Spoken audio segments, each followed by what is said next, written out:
1833 का चार्टर अधिनियम ब्रिटिश भारत के केंद्रीकरण की दिशा में यह अधिनियम निर्णायक कदम था।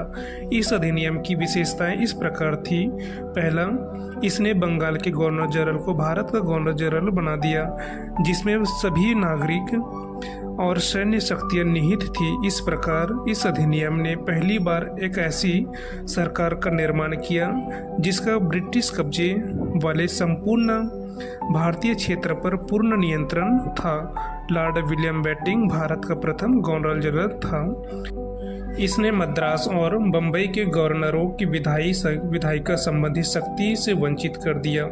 भारत के गवर्नर जनरल को पूरे ब्रिटिश भारत में विधायिका के असीमित प्रदान कर दिए गए। इसके अंतर्गत पहले बनाए गए कानूनों को नियामक कानून कहा गया और नए बनाए गए कानूनों को एक्ट या अधिनियम कहा गया।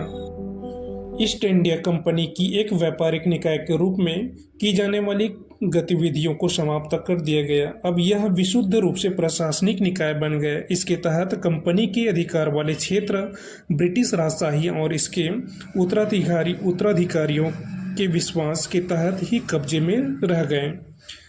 चार्टर एक्ट 1833 ने सिविल सेवकों के चयन के लिए खुली प्रतियोगिता का आयोजन शुरू करने का प्रयास किया गया।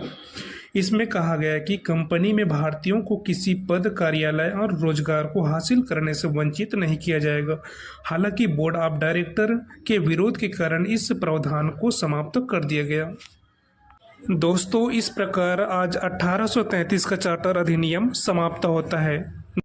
और इस वीडियो को ज़्यादा से ज़्यादा शेयर करें और लाइक और सब्सक्राइब जरूर करें दोस्तों।